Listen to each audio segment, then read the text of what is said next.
The following program is a presentation of the Civil War Broadcasting Network, available on the free YouTube channel General Grant by himself or Dr. E.C. Fields.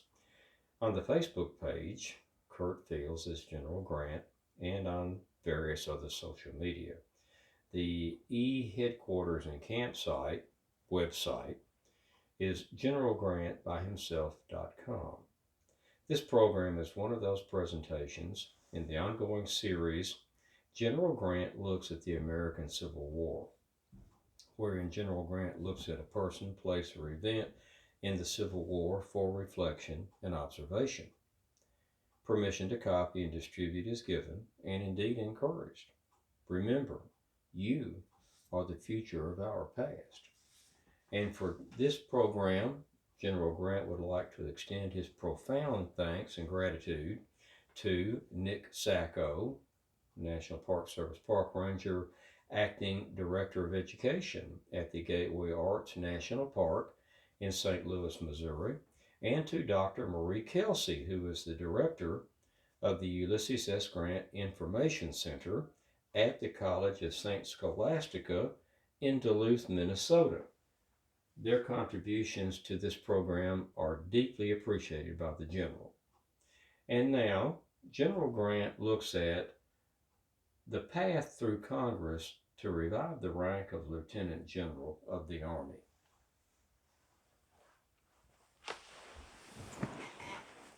I'm Lieutenant General Ulysses S. Grant, and you join me today in the library. And today, as we come together, I should like to reflect with you about the path through Congress of the legislation to resurrect the rank of Lieutenant General, which was awarded to me, and some of the background of what was happening both for and against that legislation. In 1863, things were not going well in the war, and for President Lincoln, in fact, there was already talk about replacing him for the 1864 election. The midterm elections had gone very badly for the Republicans. A lot of peace Democrats were now in Congress that did not support the prolonging of the war. In fact, the most recent debacle was the Mine Run campaign, which went to nothing, and the Army of the Potomac comes back across the river and licks its wounds. It was a black time for the president. Also, as my name rose, he'd been keeping an eye on me, but as my name rose in my career in the Western Theater, the president had some mixed emotions, I think, because he wanted to win, but he also didn't want another rival for the White House. When Elihu Washburn of Galena, Illinois, my congressman, introduced the legislation on December the 14th of 1864 in the first session of the 38th Congress, the president was not vocally supportive of it because he thought I could quite possibly be just another general who wanted in the White House. One could easily see why the president would think that, because he was surrounded by generals who all wanted in the White House to take up residence in the executive mansion. So the president was afraid the presidential grub had begun to gnaw on me. So he was pulling back on the reins a bit. And I had made it clear that I had no interest in being a politician or running for office.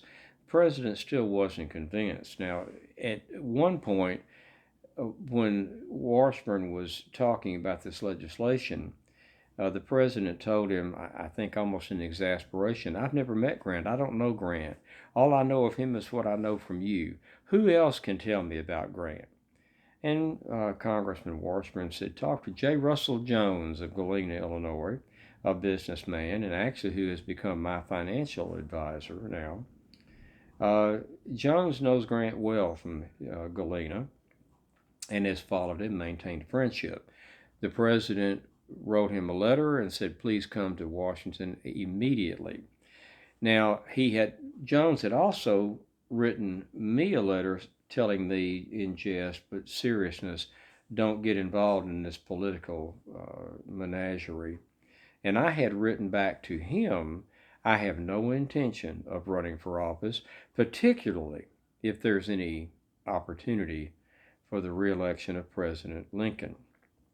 And he got that letter the day he left Galena to go to Washington City to meet with the president.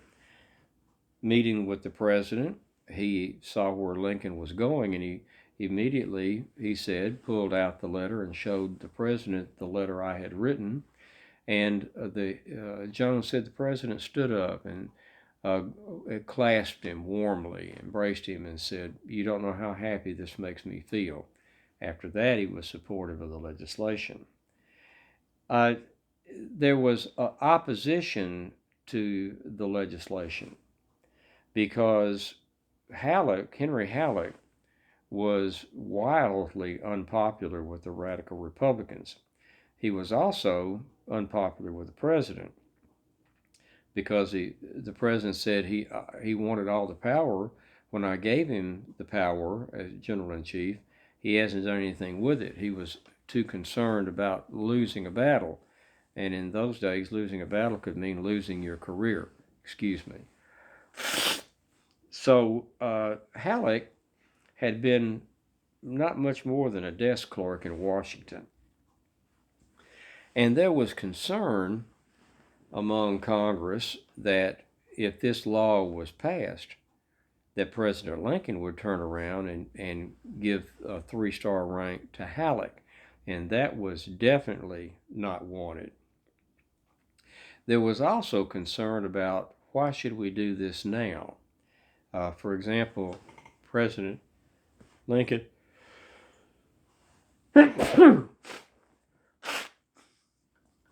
excuse me, again, I'm somewhat under the weather with a cold.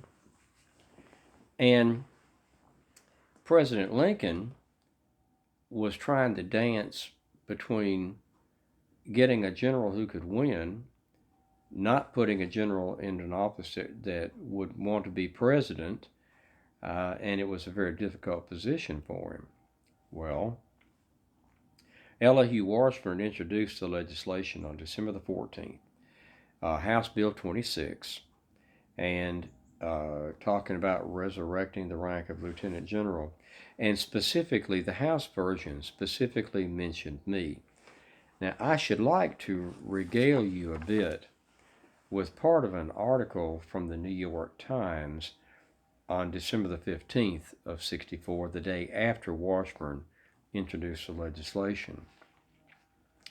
And it says in part, Halleck thus confesses that General Grant's 2 campaigns of the current year of 1863 must be considered the most remarkable exploits that can be found in military annals. And it is certain that in each of them, besides their general features, they were special acts that can only be characterized as the very audacities of genius, such as his cutting loose from his base in the advance upon Vicksburg, and his mode of conducting the attack upon the stronghold of Lookout Mountain.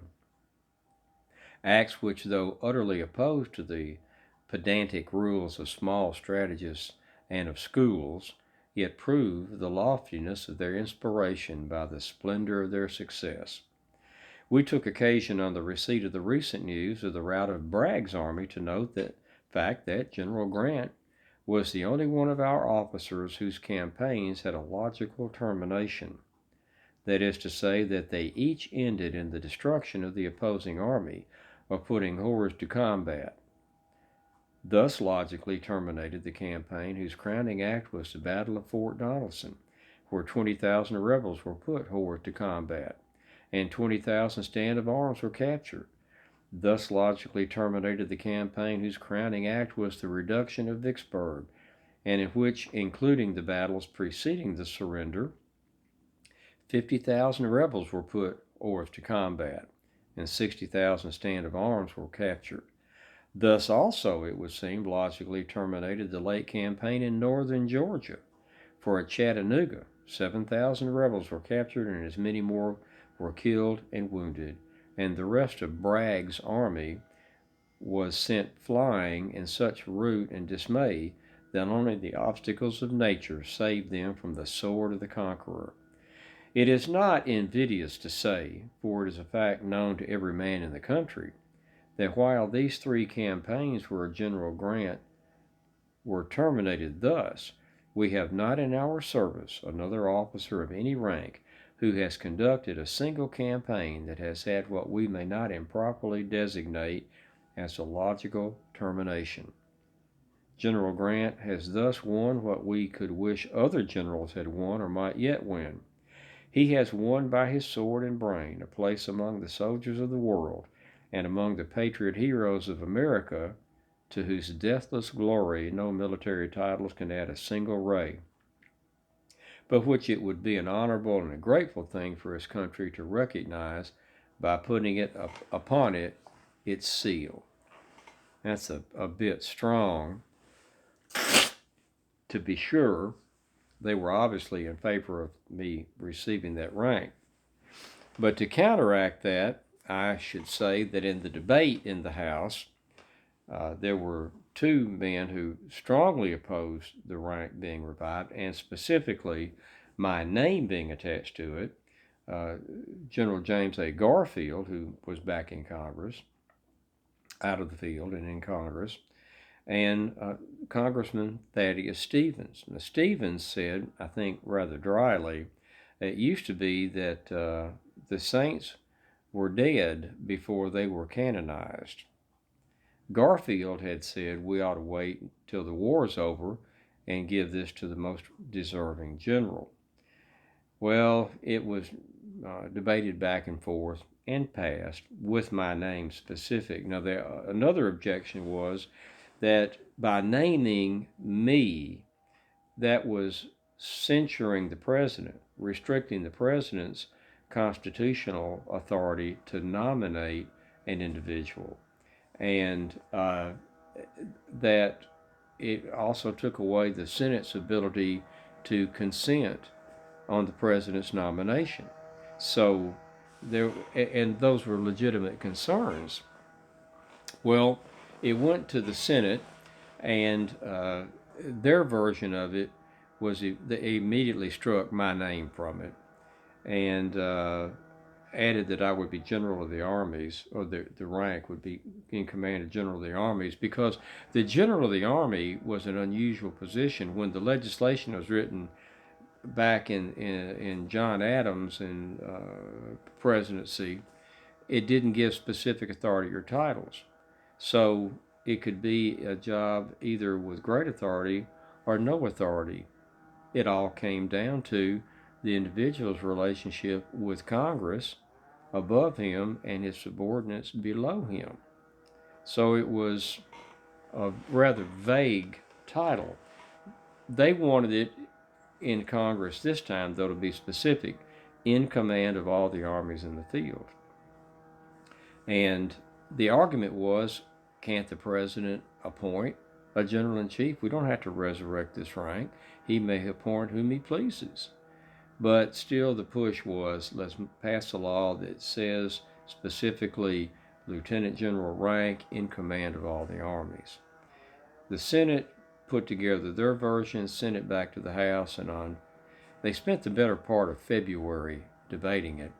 On February the 26th, they passed the bill that resurrected the rank and named that lieutenant general as commander of all armies.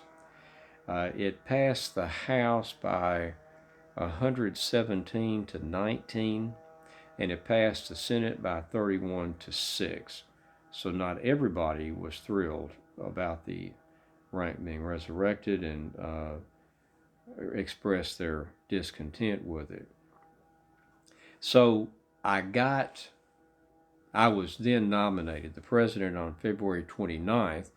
I can't ever say that nothing happens on February 29th. The president wrote the note to the Senate and said he nominated me to be the lieutenant general, and the Senate confirmed it on March the 2nd, rather prompt, confirmation process. As of March the 2nd, the rank was revived. I was named, I was confirmed, and General Halleck sent a telegram to me to report to Washington City at the earliest possible convenience. I was glad to get the salary of $8,676, I believe, was the annual salary. I'd finally gotten out of debt and had begun to save $300 a month. And I was on my way to Washington. So on March the 9th of 1864, President Lincoln, in a ceremony at the Executive Mansion, with my son Fred with me, members of the Cabinet, and the War Department, I was awarded the rank of Lieutenant General, General-in-Chief, commanding all armies in the field. I was in command of 1,000,000 soldiers. So therein is some of the background and some of the Washington side paths and steps that occurred for me to get the rank of Lieutenant General, the first since George Washington, and General-in-Chief, commanding all the armies in the field with those duties, stipulated as well by the President that I would have my headquarters in the field. There was a great deal of argument in that process. I'd like to add that nobody wanted me in an office in Washington. In fact, one congressman said, General Grant is no carpet knight. Interesting term. I wasn't a general to be in an office, and to take me out of the field would be a travesty and might, in fact, cost the war. The president made it clear that he wanted me to be in the field, which is one of the reasons, as I explained to Comp Sherman, that I was going to take the job and I was going to be in the field, because after I'd been in Washington City for just a few days, I saw and told Comp Sherman that I had to be there in person. The president wanted me with my hand on the reins, and also I felt that a lesser man might knuckle under to those trading politicians in Washington. Now that, I should think, is quite enough to say about the path through Congress of the resurrection of the rank of Lieutenant General that I am humbled to tell you was awarded me, commissioned to me on March the 9th of 1864. I hope you see fit to join me again when we come together here in my library or in the parlor and talk about a person, a place, or an event in the American Civil War. I'm Lieutenant General Ulysses S. Grant, bidding you a fond adieu.